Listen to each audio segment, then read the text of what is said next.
Shalom, brochim habaim. Welcome to this video. Now, this is the video that I promised you at the end of the last video. In the last video, there was a moment where I said to you, well, lekabel is not the same concept in English and in Hebrew. Lekabel, PL, to receive. So I said that I'm gonna make a new video next week. So here we are.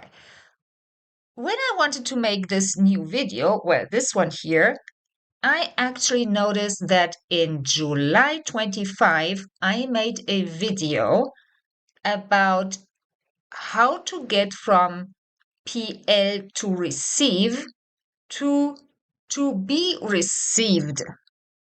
And why is that not pu'al? So I link this also in the description of this video. And now we will have a look at everything you can make with לקבל. This is not only for saying to receive. So grab a coffee, get comfy, and we will start. So now before we jump into it, let me remind you where in the last video I said this sentence about a different concept. This was this slide here. And the question was, why don't we use the passive form of to receive? So this was the moment.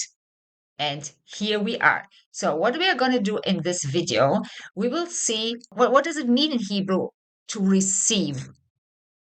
And sometimes we have translations that are exactly as in English, and sometimes it will blow your mind. It would have never occurred to you to use לקבל.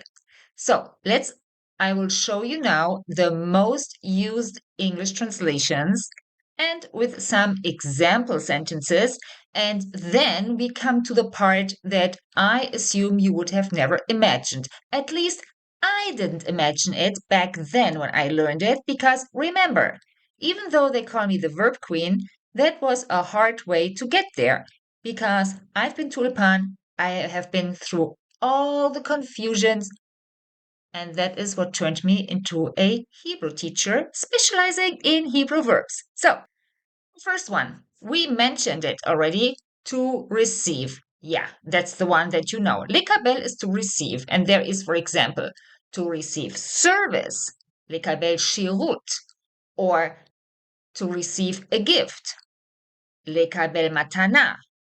And then we also have to receive approval, לקבל אישור. Up to here, very much like in English, right? So with this, we come to the next one, to get. So sometimes in Hebrew, it's not so much about receiving. That means like this actually passive action of waiting that something comes to you. Getting it means the other direction. That plays no role in Hebrew, this concept. It's not exactly like this in English all the time, but when I get something, I mostly get out there. So, for example, to get a message, לקבל הודעה. In this case, yes, it comes to you. You receive a message. Okay, yeah, that's fine. To get inspired, wow, לקבל השראה. It's not even a noun, right? But we come to this in a second. Many students actually thought that here they would need hitpael, but this is not the case. And then there's also to get paid. Now we come to the differences. Inspired, what is it? It's an adjective. And then hashra'a. Hashra'a is a noun. So basically you have in English an adjective, but in Hebrew you use a noun. And that is the same for to get paid. Here it is a verb, and there it is a noun. To summarize it, in Hebrew, you get something. It is a thing. It is actually a noun when you get it. Okay? So now we come to accept. To accept an idea. לקבל רעיון. So does that mean we welcome something? Yeah, maybe this is what it is. We welcome it, we let it in, we receive it in a certain way. Now, the next one, to accept criticism, לקבל ביקורת, and to accept the truth, לקבל את האמת, את ה. Why not לקבל אמת? Well, this is because it is here the truth. And this is why we have the direct object truth, which needs to be marked. There's a marker for that, which is at. So the definite article, direct object, and this is how we end up in et ha, emet.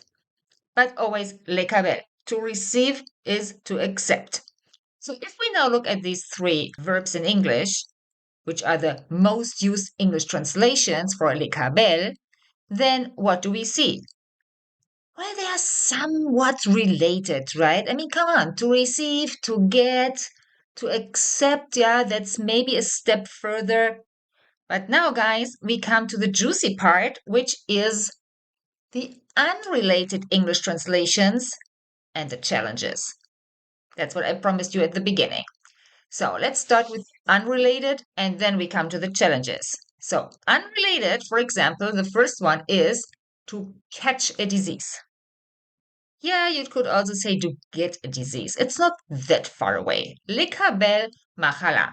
Then the next one is to take responsibility. So it is not לקחת. לקבל אחריות. To take responsibility. And now the third one is to process emotionally. So that is now a completely different picture. When you say, oh, I have to process that, then you need to use לקבל את זה.